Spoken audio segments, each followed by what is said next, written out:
ang maglalaro ngayong gabi.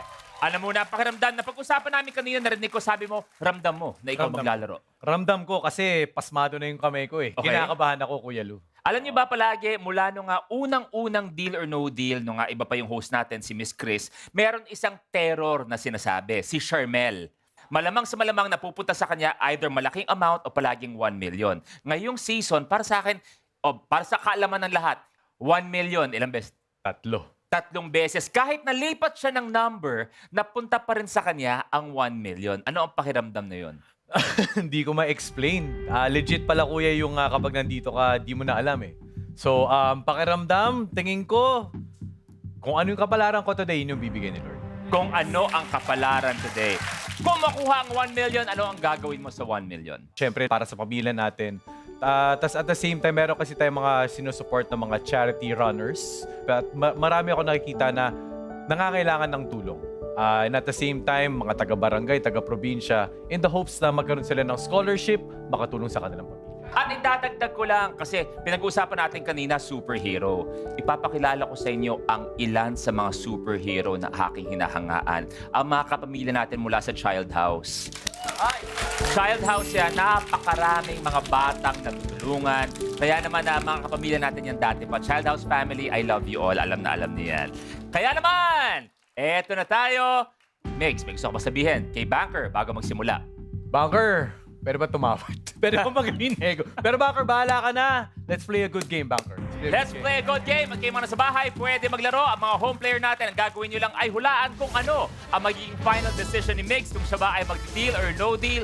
Ang gagawin nyo lang i-post sa ating official FPRX page ng Kapamilya Deal or No Deal. Ang hashtag natin ngayong gabi ay hashtag KDONTMigs at ang inyong sagot. Oh, good luck! Kaya naman, eto na, alam ko lahat kayo curious kung ano ang laman. Dahil sabi ko nga, ikaw pinakalapitin ng 1 million. Ilalaban mo ba ang briefcase number 19? Susunod mo sinasabi mong tadhana na napupunta sa'yo ang 1 million? O hindi kaya iba yung kutob mo na nandun ang 1 million pesos? Laban o isa-swap?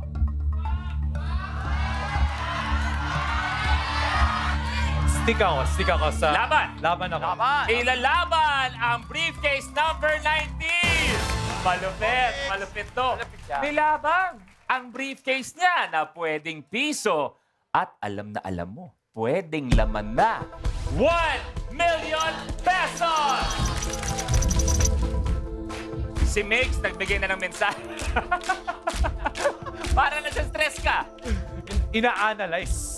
Oh, wow. Ina-analyze. Brother, good luck. Thank you. Eto na tayo. It's time to play Deal or No Deal.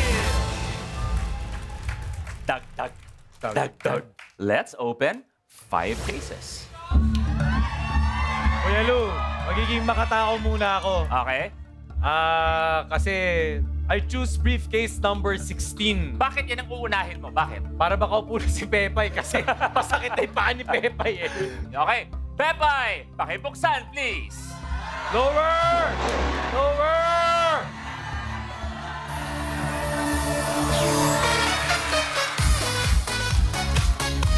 I Want and Kapamilya Online Live, together forever tayo.